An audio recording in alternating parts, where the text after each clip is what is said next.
EdenSansCleveland.com. JB, how do you interpret a game like tonight? I mean, I think we just ran out of steam. You can't knock the effort and what our guys have been doing. How they've been competing. Bodies down, and everybody's had to step up and do a little bit more. And I just thought, we ran out of steam there. Knowing that you guys have cherished Dean Wade on the defensive end, lost Sam Merrill to the wrist earlier in the game, Dean stepped up and shot his shot. How important is it for you to know that not only just one person's going to step up, but Dean is capable of that role?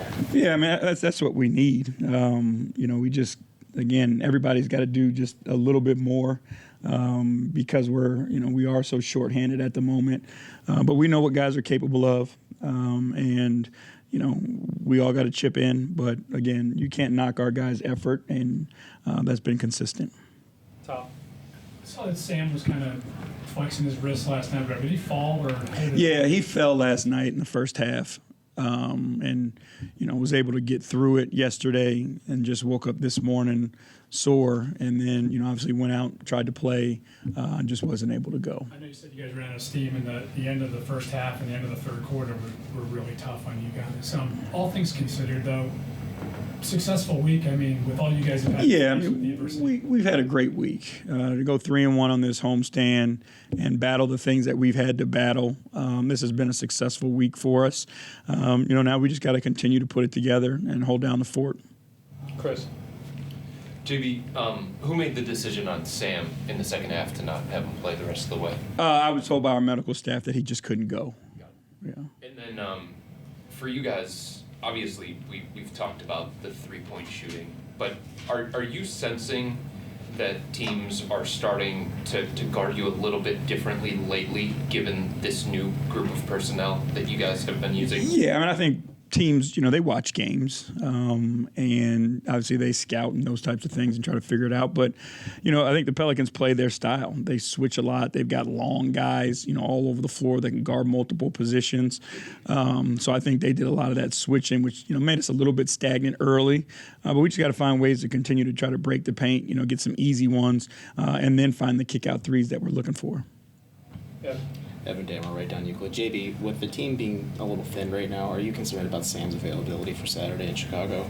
Yeah, we'll see what happens. I mean, obviously, if he, couldn't finish the game out tonight, he's got a couple days, but you never know. And, he's a tough kid, so we'll see what happens. And after such a tight homestand, is it nice that you guys have the day off tomorrow just to kind of rest and recover a little bit? Yeah, I mean, we need it. Again, like I said, guys have been competing their tails off, working extremely hard. So we need a day to just kind of get treatment, do all of our rehab stuff, recovery stuff, take care of our bodies, and get ready to go get Chicago. Chris. JB, what have you seen from Isaac since he stepped into the starting lineup during this stretch? Again, I think he's done a little bit of everything for us. We know how he impacts the game on the defensive end of the floor. But I think if you see offensively, making shots, driving, finding his teammates, I think he showed a diversity to his offensive game as well. Have you given him more freedom on the offensive end this year? Yeah, I mean, it's what he's worked for, and. Before, we had him working on those corner threes, but now, he's able to be all over the floor because he's put the work in, shown he's capable of making shots. We've always wanted him to be a playmaker. I think you just see the confidence in him being able to play off the catch, get to the middle of the floor, either finish it or make the next right play. Last one, Spence. Spencer Davies, Kansas Insider. We talked about Craig yesterday about his rebounding.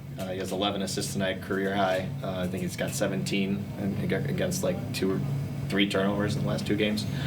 Just how he's running the offense right now and the way that he's kind of setting other guys up. Again, he's stepping into a position that's extremely difficult. It might be the most difficult position in our sport to be the starting point guard for a team. And, I think he's figuring it out, and he's just showing, the different ways that he can help and how he contributes. But, he's solid. He makes great decisions. And so, again, I think he just needs more time at it, and you're going to continue to see him get better. How do you feel like his situational handling is like, in a situation like if you're coming on a fast break and slowing it down, or if, he feels a double, but he's like, obviously able to kind of dribble his way out of problems? I think he's got a really good feel for the game. He's got great spatial awareness. where he's at on the floor, where the defense is, where his outlets are, and all those things. And he never gets sped up. He doesn't play out of his tempo, so he's able to see those plays and make those plays. Okay, that's no record.